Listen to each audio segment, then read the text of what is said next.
Taste the Daily. Delhi முதலமைச்சர் Aravind கெஜ்ரிவாலுக்கு summon அனுப்பப்பட்டிருக்கிறது. அண்மை செய்தியாக பார்த்துக் கொண்டிருக்கிறோம். அமலாக்கத்துறை சார்பில் அரவிந்த் கெஜ்ரிவாலுக்கு சம்மன் அனுப்பப்பட்டிருக்கிறது. டெல்லி புதிய கலால் வரி கொள்கை முறைகேட்டு வழக்கில் விசாரணைக்கு நேரில் ஆஜராகுமாறு அரவிந்த் கெஜ்ரிவாலுக்கு அமலாக்கத்துறை சம்மன் அனுப்பியிருக்கிறது. ஏற்கனவே 4 முறை சம்மன் அனுப்பியிருந்தது அமலாக்கத்துறை. தற்பொழுது 5வது முறையாக சம்மன் அனுப்பியிருக்கிறது. 4 முறை சம்மன் அனுப்பியும் அரவிந்த் கெஜ்ரிவால் விசாரணைக்கு ஆஜராகவில்லை. இந்நிலையில் 5வது முறையாக சம்மன் அனுப்பப்பட்டிருக்கிறது. விவரங்களை வழங்க செய்தியாளர் நிரஞ்சன் இணைந்திருக்கிறார். நிரஞ்சன், 5வது முறையாக சம்மன் அனுப்பப்பட்டிருக்கிறது, விவரம் என்ன? வரும் பிப்ரவரி 2ஆம் தேதி, அதாவது நாளை மறுநாள் அமலாக்கத்துறையின் முன்பாக ஆஜராக வேண்டும் என்று டெல்லியின் முதல்வர் அரவிந்த் கெஜ்ரிவாலுக்கு அமலாக்கத்துறை சம்மன் அனுப்பியிருக்கிறது. டெல்லியில் சில ஆண்டுகளுக்கு முன்பாக அமல்படுத்தப்பட்ட புதிய மதுபான கொள்கை முறைகேடு வழக்கில் ஏற்கனவே டெல்லி அரசின் பல்வேறு முக்கிய தலைவர்கள், அதிகாரிகள் விசாரணை வளையத்திற்குள் கொண்டு வரப்பட்டிருக்கிறார்கள்.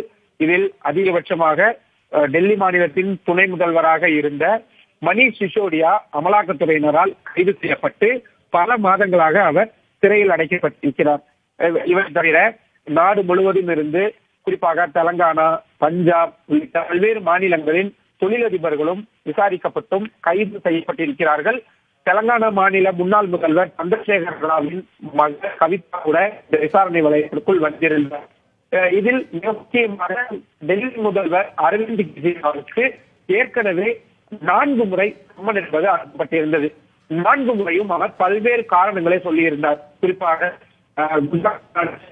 என்னால் வர முடியாது, சில மாநிலங்களில் தேர்தல் பிரச்சாரங்களில் பிஸியாக இருப்பதால் வர முடியாது, அரசு சார்ந்த வேலைகள் இருக்கிறது, குடியரசுத் தலைவர்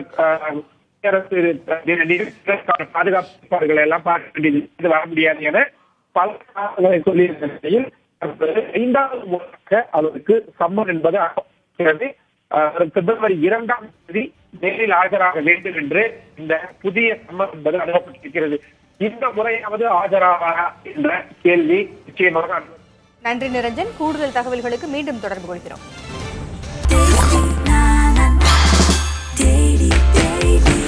Taste the Daily.